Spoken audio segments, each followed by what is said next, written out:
À quelle fréquence vous retrouvez-vous à vivre pour les autres en suivant leurs attentes, en recherchant leur approbation ou en vous modelant pour correspondre à leurs idéaux? Il est facile de perdre de vue qui vous êtes vraiment lorsque vous essayez constamment de répondre à des demandes extérieures. Mais que se passe-t-il lorsque vous décidez d'arrêter de vivre pour les autres et de commencer à vivre pour vous-même? Carl Jung, le célèbre psychologue, croyait que le véritable épanouissement venait de l'alignement avec son soi authentique. Ce voyage n'est pas seulement une question de découverte de soi, il s'agit de récupérer votre vie. Dès notre naissance, on nous apprend comment nous comporter, ce qu'il faut valoriser et à quoi ressemble le succès. Ces influences extérieures nous façonnent, mais elles nous éloignent également de notre vérité intérieure. Jung a appelé cela le processus d'individuation, le chemin pour devenir ce que nous sommes vraiment, et non celui que le monde veut que nous soyons. Lorsque vous commencez à vivre pour vous-même, vous commencez à éliminer les couches de conditionnement qui ont caché votre moi authentique. Mais ce changement n'est pas facile. Il faut du courage pour affronter les parties de vous-même que vous avez ignorées ou supprimées. Jung a qualifié ces aspects cachés de « l'ombre ».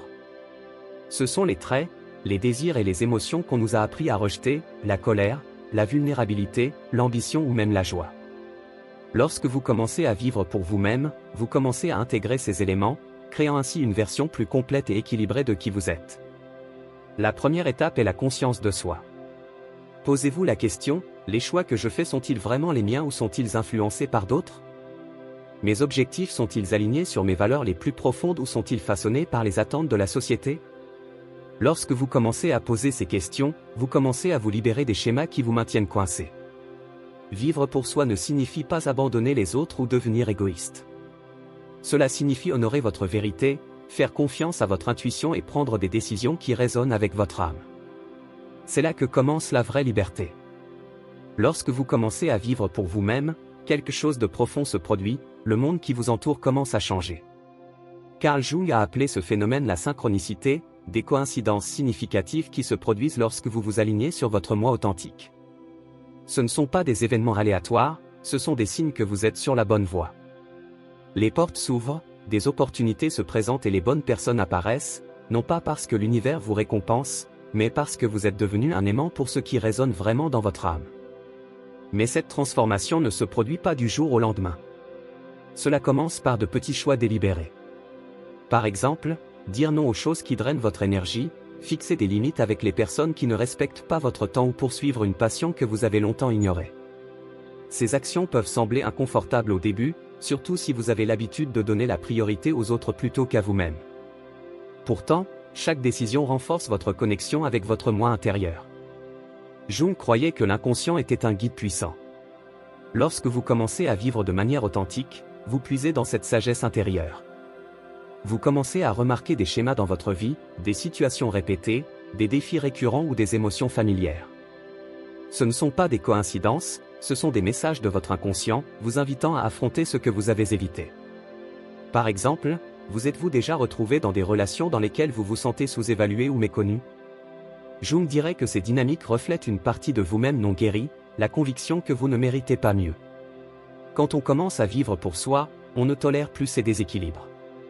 Vous reconnaissez votre valeur et vous éloignez de ce qui ne vous sert plus. Ce processus ne consiste pas à blâmer les autres ou le monde pour vos luttes. Il s'agit d'assumer la responsabilité de votre vie et de comprendre que votre réalité extérieure est le miroir de votre état intérieur. Au fur et à mesure que vous guérissez et grandissez, votre monde extérieur se transforme pour refléter votre nouvelle conscience de soi. Vivre pour soi n'est pas un acte égoïste, c'est un acte de respect de soi. Il s'agit de créer une vie authentique et épanouissante, et non une vie qui semble belle sur le papier. Et au fur et à mesure que vous franchissez ces étapes, vous découvrirez que l'univers conspire pour vous soutenir d'une manière que vous n'auriez jamais imaginée. À mesure que vous continuez à vivre pour vous-même, vous remarquerez un changement dans vos relations avec les autres. Les relations qui semblaient autrefois épuisantes ou unilatérales commencent à changer ou disparaissent complètement. Ce n'est pas un signe d'échec, c'est un signe de croissance. Carl Jung a enseigné que les personnes et les situations de notre vie sont le reflet de notre monde intérieur. Lorsque vous changez, vos relations doivent changer aussi. Pensez Y, êtes-vous déjà resté dans une amitié ou un partenariat par obligation ou par peur d'être seul? Beaucoup d'entre nous le font.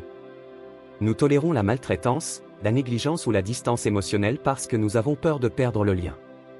Mais lorsque vous commencez à vivre pour vous-même, vous réalisez qu'une véritable connexion ne peut exister que lorsque les deux personnes sont authentiques. Vous ne vous contentez plus de relations qui vous obligent à rétrécir ou à cacher des parties de vous-même. Cela ne veut pas dire que vous devenez indifférent ou froid.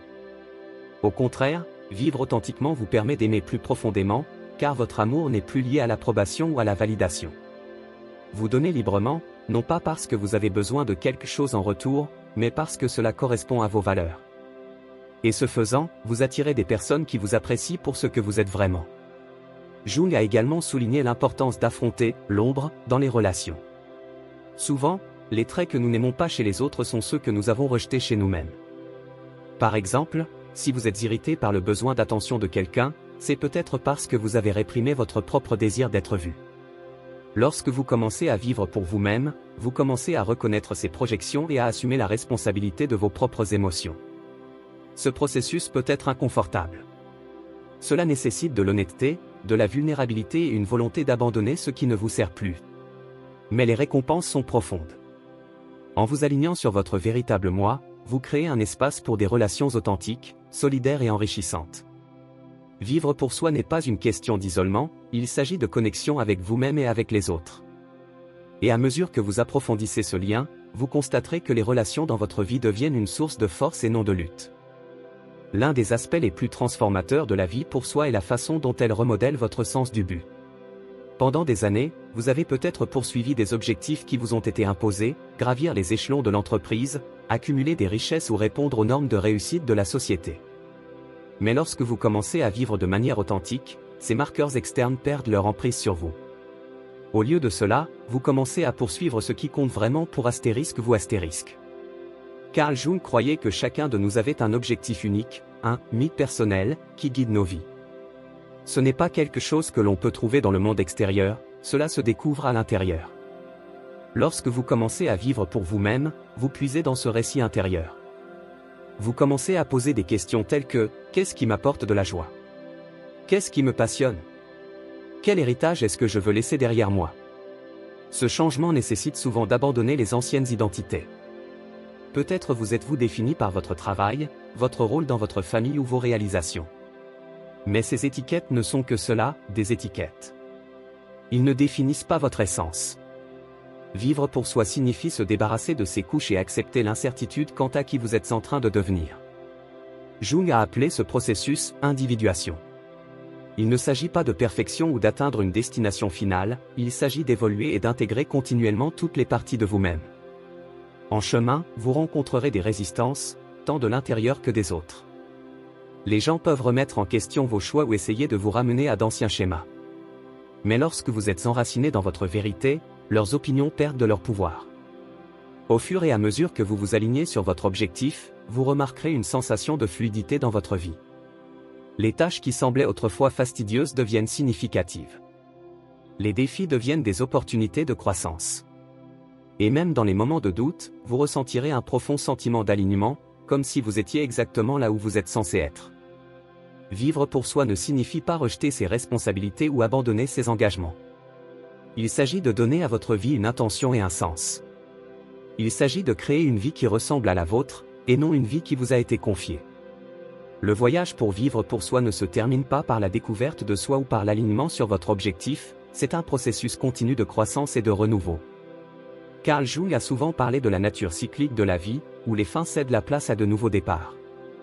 Lorsque vous vous engagez à vivre de manière authentique, vous acceptez ce cycle, comprenant que chaque défi, chaque revers est une opportunité d'approfondir votre connexion avec vous-même. L'un des changements les plus puissants que vous vivrez est un nouveau sentiment de liberté. N'étant plus lié par les attentes des autres, vous évoluez dans le monde avec confiance et clarté. Les décisions deviennent plus faciles car elles sont guidées par votre boussole intérieure et non par les pressions extérieures. Vous arrêtez de chercher la validation et commencez à faire confiance à votre propre jugement. Mais cette liberté s'accompagne de responsabilités. Vivre pour soi, c'est s'approprier sa vie, ses choix, ses émotions et ses actions. Cela signifie affronter les parties de vous-même que vous avez évitées et embrasser tout le spectre de votre humanité. Jung croyait que la véritable plénitude venait de l'intégration de tous les aspects de nous-mêmes, même ceux auxquels nous avons peur d'être confrontés. Ce voyage n'est pas sans défi. Il y aura des moments de doute, de peur et d'inconfort. Vous pourriez vous demander si vous êtes sur la bonne voie ou si cela en vaut la peine. Mais ces moments font partie du processus. Ils nous rappellent que la croissance n'est pas linéaire, c'est une spirale, dans laquelle vous revisitez à chaque fois les leçons à des niveaux plus profonds. En continuant à vivre pour vous-même, vous remarquerez un changement profond dans votre façon de vivre la vie. Le monde devient plus riche, plus dynamique, parce que vous y êtes pleinement présent. Vous ne vous sentez plus comme un participant passif à votre propre histoire, vous devenez l'auteur, façonnant votre réalité avec intention et but. En fin de compte, vivre pour soi est un acte d'amour, pas seulement pour soi-même, mais pour le monde. Lorsque vous honorez votre vérité, vous inspirez les autres à faire de même. Et de cette façon, votre voyage devient un cadeau, un effet d'entraînement qui touche tout le monde autour de vous. Alors, demandez-vous, quelles mesures pouvez-vous prendre aujourd'hui pour vivre de manière plus authentique ? La réponse est déjà en vous, attendant d'être découverte.